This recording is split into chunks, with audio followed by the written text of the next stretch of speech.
Hari ketika bayangan itu mulai mengikuti. Hari itu, Surya Pranata merasa ada sesuatu yang berubah di sekolah tempat ia bekerja selama 20 tahun. Biasanya ia pulang pukul 6 sore, setelah memastikan gerbang terkunci dan ruang-ruang kelas rapi.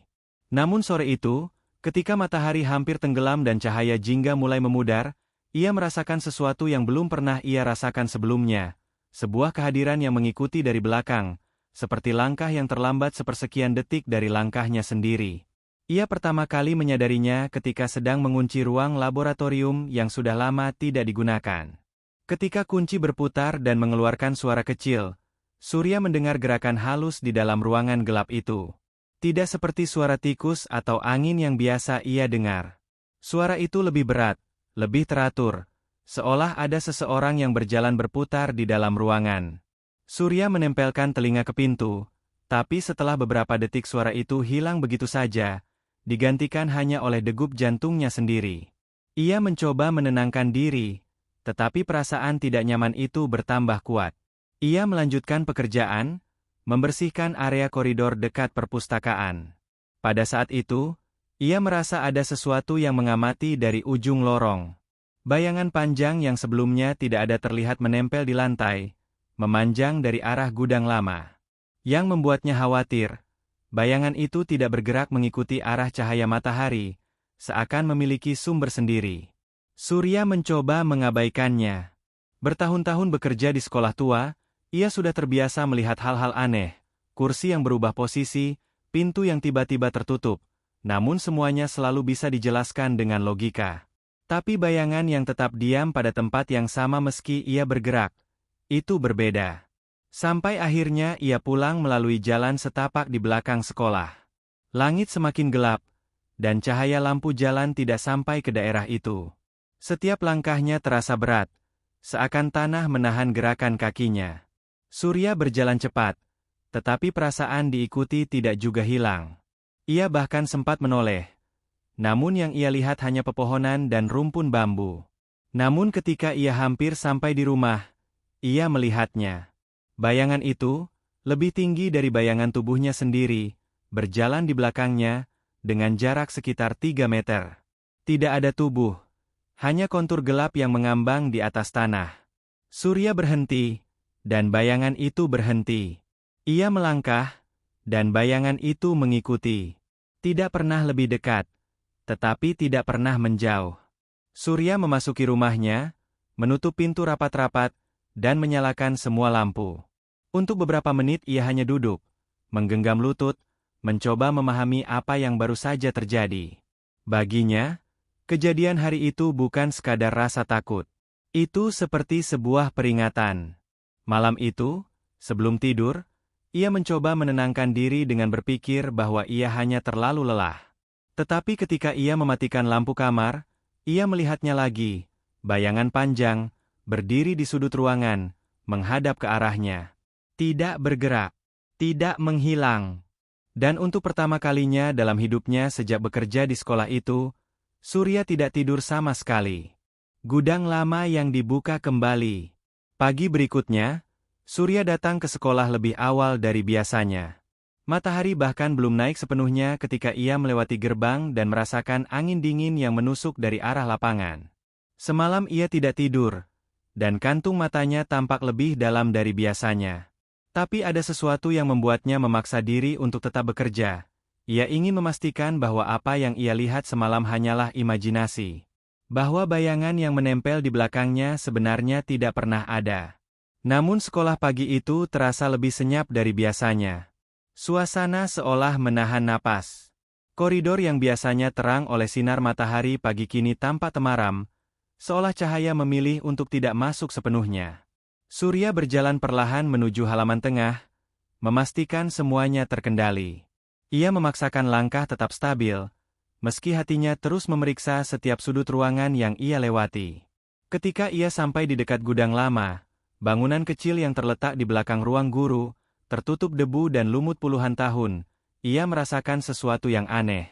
Gembok gudang itu terbuka dan menggantung begitu saja, seakan baru dipaksa lepas dari kaitnya. Padahal ia ingat betul, gudang itu selalu terkunci rapat. Bahkan kepala sekolah lama pernah menginstruksikan agar gudang tersebut tidak dibuka lagi, karena ia pernah menyimpan peralatan rusak dan beberapa arsip lama yang tidak penting. Surya meraih gembok itu, memeriksanya dari dekat. Besi penguncinya bengkok, seperti ditarik seseorang dengan kekuatan besar. Ia menelan ludah. Tidak mungkin ada siswa yang melakukan ini. Bahkan orang dewasa pun harus mengerahkan tenaga luar biasa untuk merusaknya. Perlahan, ia mendorong pintu gudang. Engselnya berdecit panjang, seperti suara jeritan yang menahan sakit setelah bertahun-tahun tak bergerak. Bau apek langsung menyergap, bercampur debu dan aroma logam berkarat. Cahaya pagi masuk melalui celah kecil di dinding, terpantul pada rak-rak tua, meja rusak, bola-bola kusam, dan map-map lusuh yang berserakan. Surya melangkah masuk, mencoba mengingat kapan terakhir kali ia melihat bagian dalam gudang itu. 15 tahun lalu, mungkin lebih. Saat itu ada renovasi kecil, dan beberapa barang dipindahkan. Tapi sekarang, gudang itu tampak berbeda. Terlalu rapi pada beberapa bagian, seolah ada yang baru saja menata ulang. Ia menemukan satu hal yang membuat bulu kuduknya benar-benar berdiri, jejak kaki. Satu set jejak, jelas terlihat di debu tebal lantai gudang. Jejak itu mengarah ke sudut ruangan dan berhenti di depan sebuah lemari kayu besar. Lemari itu terkunci, tapi salah satu pintunya tampak sedikit terbuka, seperti seseorang tergesa menutupnya. Surya mendekati lemari dengan perasaan bercampur aduk. Ketika ia menyingkap celah pintu, ia melihat sesuatu yang membuat tubuhnya kaku. Di dalam lemari ada seragam sekolah lama, model tahun 90-an, yang sudah pudar warnanya. Di bawah seragam itu ada sebuah buku catatan dengan sampul coklat tipis, berdebu, namun jelas pernah sering digunakan. Dan yang paling membuatnya terpaku, ada foto hitam putih seorang siswa laki-laki, usia sekitar 14 tahun. Wajahnya pucat, matanya menatap lurus seakan memohon sesuatu yang tak tertuliskan. Nama di belakang foto itu kabur, mungkin terkena air atau waktu. Tapi Surya mengenali wajah itu. Ia tidak ingat nama, tetapi ingat pernah melihat foto itu terpajang puluhan tahun lalu di lorong kehormatan siswa berprestasi. Hanya saja, foto itu sudah lama hilang. Ia memegang foto itu dengan tangan gemetar. Ketika ia mengangkatnya, tiba-tiba seluruh udara dalam gudang berubah dingin. Sangat dingin, hingga uap napasnya terlihat di udara. Surya menoleh ke belakang, dan lututnya hampir lemas. Bayangan itu, bayangan panjang yang mengikutinya semalam, muncul kembali. Kali ini bukan di luar, tapi di dalam gudang. Bayangan itu berdiri diam dekat pintu, menutup jalan keluar. Tidak bergerak, tidak mengancam, hanya menunggu. Surya memeluk foto itu tanpa sadar. Dan ketika matanya kembali menatap bayangan itu, ia menyadari sesuatu yang membuat napasnya tercekat. Bayangan itu tidak mengarah pada dirinya. Bayangan itu mengarah pada foto anak laki-laki di tangannya. Udara kembali berdenyut, seolah gudang itu menyimpan sesuatu yang sudah lama ingin terungkap. Surya mengambil langkah kecil mundur, menatap foto itu lebih dekat. Ada bekas tinta samar di sudut bawahnya, baris tulisan yang hampir hilang. Aku tidak pulang. Surya merasakan punggungnya dingin. Kata-kata itu seolah bukan sekadar tulisan. Seolah itu pesan yang ditinggalkan oleh seseorang yang menghilang di sekolah ini bertahun-tahun lalu. Dan untuk pertama kalinya, Surya sadar, bayangan itu bukan hendak menakutinya. Bayangan itu ingin menunjukkan sesuatu. Rahasia kepala sekolah lama. Setelah kejadian di gudang, Surya bekerja sepanjang hari dengan pikiran yang kacau dan tubuh yang terasa ringan seperti tidak berpijak. Ia beberapa kali mencoba bersikap normal, menyapu halaman, mengatur kursi kelas, mengecek air di kamar mandi, tetapi bayangan foto anak laki-laki itu terus menghantui pikirannya. Apalagi tulisan samar yang tercetak di bawah foto itu, "Aku tidak pulang." Kata-kata itu seperti gema yang terus berulang, seolah seseorang mencoba berbicara dari balik dinding waktu. Menjelang siang, ketika para siswa mulai pulang dan suasana sekolah mereda, Surya memberanikan diri mendatangi ruang kepala sekolah. Bukan karena ia ingin mengadukan sesuatu, melainkan karena ia tahu hanya satu orang yang bisa menjelaskan apa yang terjadi. Pak Jarot, kepala sekolah kini, yang dulu adalah seorang guru muda ketika bangunan gudang itu masih sering dipakai. Ruang kepala sekolah terasa hangat. Aroma kopi hitam memenuhi ruangan, jendela terbuka, dan cahaya matahari jatuh tepat di meja kerja yang penuh map. Pak Jarot sedang menandatangani beberapa berkas ketika Surya mengetuk dan masuk. Beliau menegakkan badan, tersenyum ramah, namun tatapan matanya mencermati Surya dengan lebih lama dari seharusnya, seolah beliau tahu ada sesuatu yang berat sedang dibawa pria itu. "Pak Surya, ada yang bisa saya bantu?" tanyanya. Pertanyaan sederhana itu membuat Surya ragu sejenak. Ia tidak ingin bercerita tentang bayangan yang mengikutinya, tetapi ia tahu ia harus memulai dari sesuatu. Maka ia mengeluarkan foto siswa yang ia temukan dari gudang, tanpa buku catatan, tanpa seragam, hanya fotonya saja. Pak Jarot menatapnya, dan senyum ramah itu hilang seketika. Beliau meraih foto itu perlahan, menatapnya seolah sedang melihat hantu dari masa lalunya sendiri. Rahangnya mengeras, matanya berkedip beberapa kali. "Dari mana kau mendapatkan ini?" Suaranya berubah pelan, bahkan hampir berbisik. "Di gudang lama, Pak," jawab Surya. Hening panjang mengisi ruangan. Angin yang masuk dari jendela seperti menahan diri untuk tidak mengusik. Akhirnya, Pak Jarot meletakkan foto itu di meja, lalu duduk dengan bahu merosot, seperti seseorang yang sudah terlalu lama menyimpan beban. "Namanya Reno Prasetya," katanya lirih. "Siswa kelas 9. Hilang 24 tahun lalu." Surya merasakan kulit lehernya meremang. "Hilang. Bukan pindah sekolah. Bukan sakit. Hilang." "Ia hilang di lingkungan sekolah," lanjut Pak Jarot tanpa menunggu reaksi. "Pada hari latihan pramuka, sore hari, ketika sebagian siswa masih berada di lapangan. Ada beberapa saksi yang terakhir melihatnya bermain dekat gudang. Setelah itu, tidak pernah ada jejak lagi." Surya menarik napas dalam-dalam. "Lalu kenapa gudang itu tidak pernah dibuka lagi?"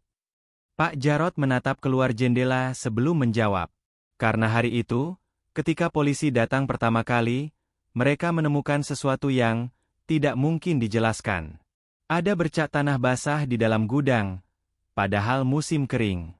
Ada jejak sepatu kecil yang berputar di satu titik, seolah seseorang berdiri terlalu lama di tempat yang sama. Tetapi tidak ada pintu atau lubang yang bisa menunjukkan Reno keluar dari sana." Ia terdiam sejenak, lalu menambahkan, "Dan malam itu, semua polisi yang berjaga mendengar suara langkah kaki dari dalam gudang. Tapi saat diperiksa, kosong." Surya membiarkan semua kata itu masuk perlahan. Ada bagian dari dirinya yang ingin menyangkal, tetapi kejadian semalam dan pagi tadi membuat semuanya terlalu nyata untuk dibantah. "Ada satu hal lagi," kata Pak Jarot, suaranya menurun. 4 tahun lalu, sebelum saya menjadi kepala sekolah, saya menemukan lemari arsip terbuka, sama seperti yang mungkin Bapak lihat. Di dalamnya hanya satu hal yang tidak boleh ada di sana, buku catatan milik Reno. Catatan itu berisi gambar-gambar, bayangan. Bayangan yang ia gambar hampir setiap hari. Di halaman terakhir ada kalimat yang ia tulis berulang-ulang. Surya menelan ludah. "Apa kalimatnya?" Pak Jarot menatapnya dengan mata yang kini tidak bisa menyembunyikan ketakutan. "Aku di sini." Ruangan terasa semakin dingin. Surya memejamkan mata sejenak, mencoba mengatur napas. Ia mengingat bayangan panjang yang mengikutinya semalam. Bayangan yang muncul di dalam gudang. Bayangan yang mengarah pada foto, bukan pada dirinya. Pak Jarot melanjutkan, "Sampai sekarang, tidak ada yang tahu apa yang sebenarnya terjadi. Tapi sejak hari itu, beberapa penjaga sekolah pernah melihat sesuatu. Bayangan yang lebih panjang dari tubuh manusia. Bayangan yang muncul hanya ketika seseorang sedang sendirian. Semuanya berhenti bertugas tidak lama setelahnya." Perlahan, Surya mengangkat kepalanya. "Pak, apakah Bapak pernah melihat bayangan itu?" Pak Jarot tidak menjawab, tapi tangan yang meremas ujung meja, gemetar, sudah cukup menjadi jawaban. Ada satu hal yang kini jelas bagi Surya, Apapun yang mengikuti dirinya bukan hanya masalah kelelahan atau imajinasi gelap. Ada sesuatu yang tertinggal di sekolah itu, sesuatu yang menunggu ditemukan, sesuatu yang tidak pernah pulang. Dan mungkin, bayangan itu ingin dia yang menemukannya. Bayangan yang tidak ingin pergi. Sejak pertemuannya dengan Pak Jarot, hari-hari Surya berjalan dengan perasaan yang semakin sulit ia kendalikan. Ia bekerja seperti biasa, membuka gerbang pagi hari, memeriksa kebersihan ruang kelas, mengawasi siswa yang pulang terlambat. Namun setiap langkahnya seperti diikuti oleh tatapan yang tidak terlihat, sesuatu yang melekat di punggungnya seperti udara dingin yang tidak bisa diusir. Malam setelah menerima penjelasan dari kepala sekolah, bayangan itu muncul lagi. Kali ini bukan ketika ia melewati jalan setapak, tetapi tepat ketika ia hendak mengunci gerbang utama. Langit sudah gelap, lampu-lampu jalan menyala dengan cahaya kuning yang redup, dan sekolah berdiri seperti bangunan sunyi yang sedang menunggu.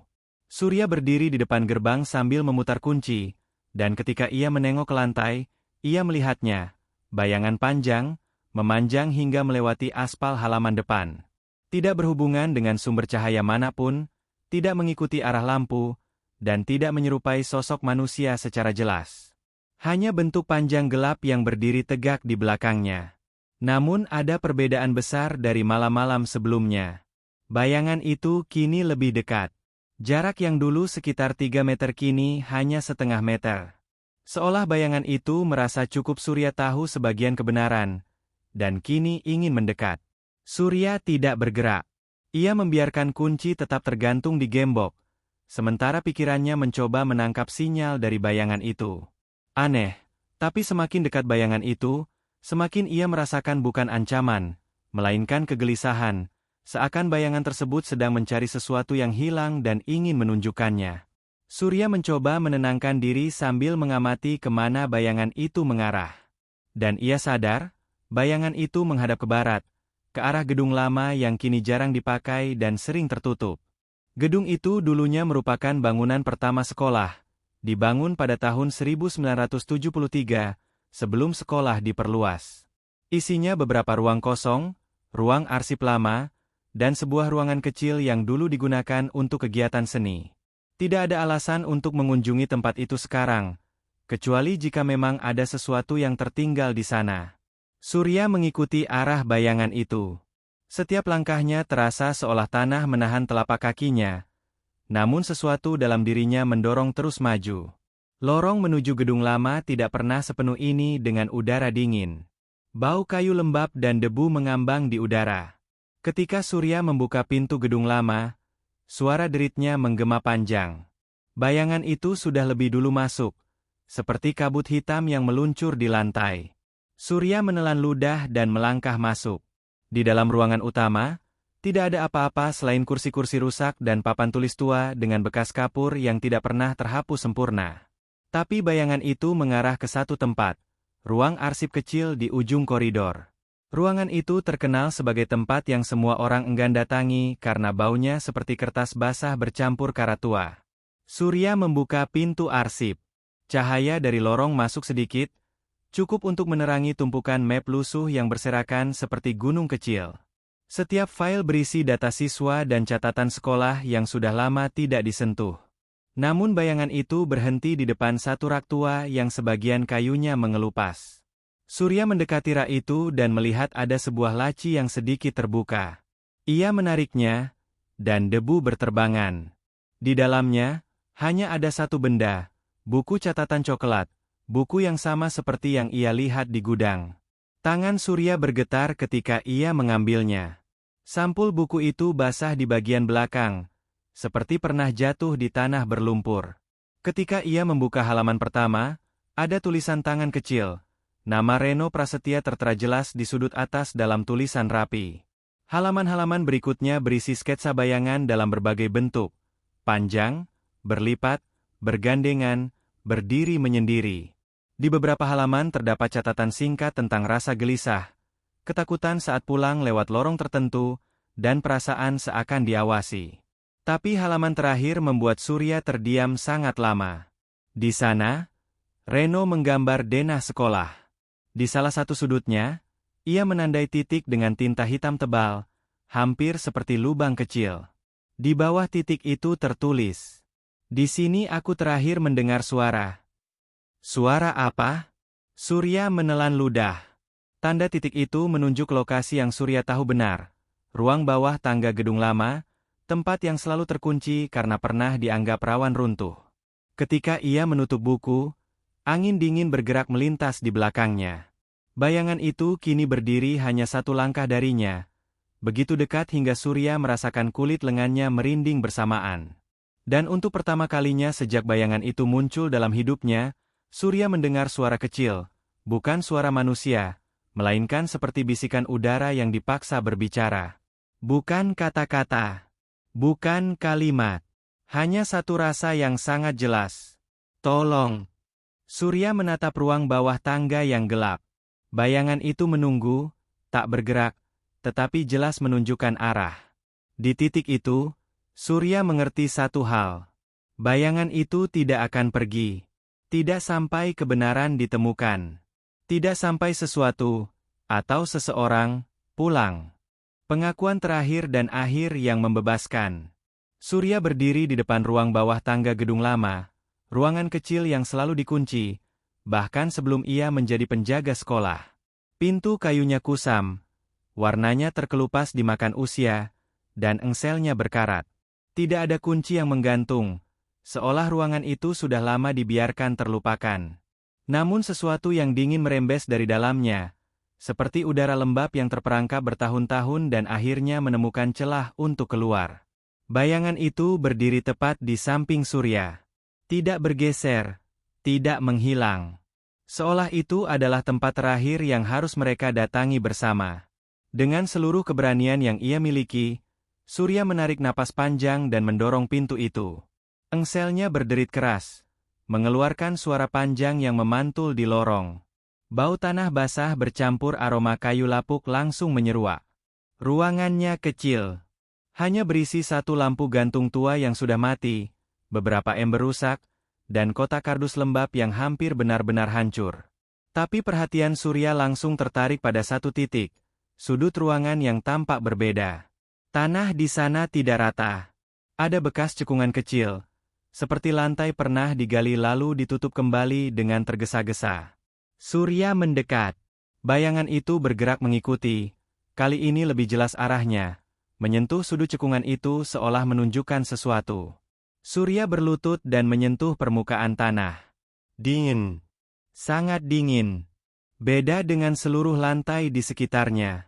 Ia mulai menggeser sedikit tanah yang lepas, dan di bawahnya tampak sesuatu yang keras, potongan kayu, atau sesuatu yang dulunya merupakan papan kecil. Ia mengangkat lebih banyak tanah dengan tangan gemetar, hingga akhirnya menemukan kayu persegi yang sudah hancur sebagian oleh waktu. Ketika ia menariknya, sesuatu terjatuh ke lantai, sebuah peluit kecil. Peluit pramuka. Surya terdiam, napasnya tercekat. Peluit itu berkarat, tetapi ada ukiran kecil huruf RP, inisial Reno Prasetya. Ketika ia menggenggam benda itu, ruangan seolah memanas sebentar, lalu kembali dingin. Bayangan itu berada tepat di sampingnya, tidak lagi panjang dan mengganggu, tetapi lebih tenang. Seperti seseorang yang duduk dan menunggu. Surya mengangkat peluit itu, menatapnya lama. Dan di titik itu, ia mengerti sesuatu yang selama ini berusaha ditunjukkan bayangan itu. Reno tidak pernah keluar dari sekolah. Tidak pernah pulang. Ia hilang di ruangan ini. Mungkin sebuah kecelakaan, lantai roboh sebagian, atau terperosok ketika mencari tempat bermain. Mungkin ia panik dan tidak ada yang mendengar. Mungkin ia mengetuk pintu berulang kali, memohon, memanggil, berharap seseorang lewat. Tapi tidak ada yang datang. Dan waktu mengubur semuanya. Surya menunduk, terasa sesak di dada. Ia merasakan tanggung jawab yang aneh, padahal ia tidak ada saat kejadian itu terjadi. Namun ia adalah orang pertama yang melihat semua petunjuk yang ditinggalkan bayangan itu selama ini. Seolah Reno memilihnya. Karena Surya adalah satu dari sedikit orang yang masih memandang setiap sudut sekolah lama ini dengan perhatian. Ia berdiri, menuju kantor Pak Jarot dengan peluit itu di tangan. Bayangan tersebut mengikuti di belakang, lebih tipis, lebih ringan, hampir hilang. Ketika Surya tiba di ruangan kepala sekolah, Pak Jarot sedang menyusun berkas. Begitu melihat Surya datang dengan peluit tua di tangannya, wajahnya langsung berubah pucat. Surya meletakkan peluit itu di meja.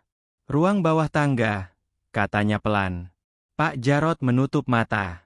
Ia menelan sesuatu yang berat, seolah sebuah rahasia besar yang dipendam bertahun-tahun akhirnya menyeruak keluar. Dengan suara gemetar, ia berkata, "Dulu, ketika renovasi gedung lama, ada laporan bahwa lantai bawah tangga pernah amblas sedikit. Tapi tidak ada yang memeriksa lebih jauh. Kami kira itu hanya kerusakan pondasi. Tidak ada yang menyangka." Surya tidak menghakimi. Ia hanya mendengarkan. Karena ia tahu ini bukan tentang menyalahkan siapapun. Ini tentang mengakhiri penantian panjang seorang anak yang tidak pernah ditemukan. Hari itu, sekolah digemparkan oleh temuan tersebut. Polisi datang, ahli forensik bergerak, dan berita menyebar. Pemeriksaan memakan waktu berjam-jam. Namun akhirnya, konfirmasi itu datang. Reno Prasetya memang tidak pernah keluar dari sekolah. Ketika malam tiba dan sekolah kembali sunyi, Surya berdiri di halaman belakang. Tidak ada bayangan yang mengikuti. Tidak ada hawa dingin yang mengintip dari belakang. Ia melangkah menuju jalan setapak pulang, dan untuk pertama kalinya dalam beberapa hari, ia merasa ringan. Namun sebelum ia keluar dari gerbang, ia menoleh sekali lagi. Di ujung lorong, di tempat cahaya lampu jalan paling redup, ia melihat bentuk samar, bayangan kecil, seperti seorang anak laki-laki berdiri. Tidak panjang, tidak gelap, hanya siluet ringan yang mengangguk pelan kepadanya. Surya tersenyum tipis, dan bayangan itu menghilang. Benar-benar menghilang. Malam itu, Surya pulang tanpa diikuti siapapun. Untuk pertama kalinya, sekolah pun terasa tenang.